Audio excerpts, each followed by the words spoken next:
এইখানে ভাই ভিডিওটা দেখুন, ভিডিওটা দেখলে মনটা ভরে যাবে।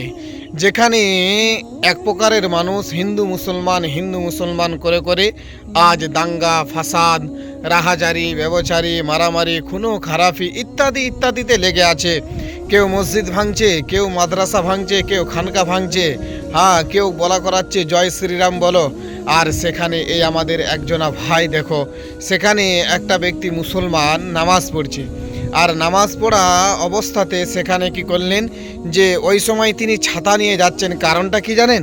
যে পানি শুধু পড়ছে না ওখানে, যে শুধু আপনারা শুনতে পাচ্ছেন পানি পড়ছেন না, ভালো করে নিচের দিকে তাকিয়ে দেখেন ওইখানে হুল পড়ছে, মানে বৃষ্টির সঙ্গে সঙ্গে উপর থেকে পাথর পড়ছে।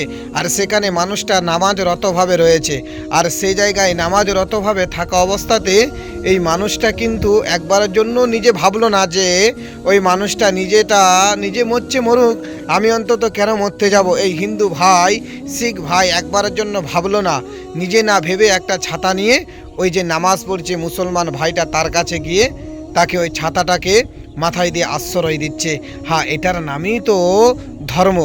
দেখো ভাই, তুমি তোমার ধর্ম পালন করছো অবশ্যই ভালো, কিন্তু কারোর ধর্মকে তুমি যদি নেগেটিভ ভাবো, কারোর ধর্মকে তুমি যদি ছোট করো, তাহলে ভাই এটা তো কথা নয়। হিন্দু মুসলমান সবাই আমরা ভাই ভাই, কিন্তু আজ এক শ্রেণীর কিছু মানুষ রয়েছে আজ হিন্দু মুসলমান সমাজে দাঙ্গা ফাসাদ লাগিয়ে দিয়েছে। আজ এক শ্রেণীর মানুষ কিছু রয়েছে আজ হিন্দু মুসলমান করে করে আজ নিজেরাই বিলুপ্ত হয়ে যাচ্ছে। আর যারা থাকার বড় বড় মিডিয়া, বড় বড় গদিওয়ালা মানুষরা, তারা ঠিক জায়গাতেই রয়েছে। তাই সকলকে আমার অনুরোধ করব ভাই, এই ভিডিওটা থেকে অন্তত একটা শিক্ষা নেন যে কখনো হিন্দু মুসলমানের বিরুদ্ধে কথা বলবো না, আর হিন্দু মুসলমান করে করে নিজেদের জমিরকে শেষ করব না। তাই ভিডিওটা ভালো লাগলে অবশ্যই ভিডিওটা শেয়ার করে দেন।